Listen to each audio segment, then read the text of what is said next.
Direction le Canada où le roi Charles III a prononcé le discours du trône pour la réouverture du Parlement à Ottawa. Le nouveau Premier ministre canadien, Mark Carney, fait de cette visite une démonstration de souveraineté face à Trump. Direction Ottawa, on y retrouve François Riouet, notre correspondant. François, on peut dire que ça faisait 50 ans que ça n'était pas arrivé, c'était la reine Elisabeth la dernière fois et c'est symbolique.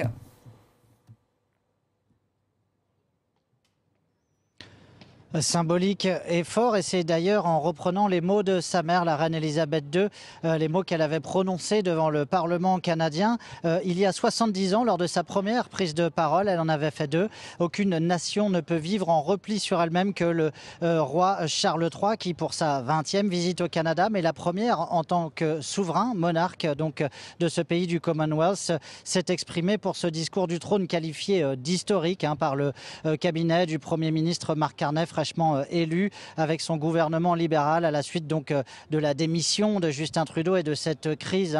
de politique intérieure qui s'en est suivie, doublée de la guerre commerciale que Donald Trump a déclenchée peu de temps après, donc au mois de mars. Ici, un discours tout à fait symbolique qui était avant tout là pour rappeler la souveraineté du Canada, son intégrité territoriale, le fait que le Canada ne peut pas devenir le 51e État des États-Unis comme le voudrait le locataire de la Maison-Blanche, et cela a été rappelé à de nombreuses reprises tout au long de ce discours du trône.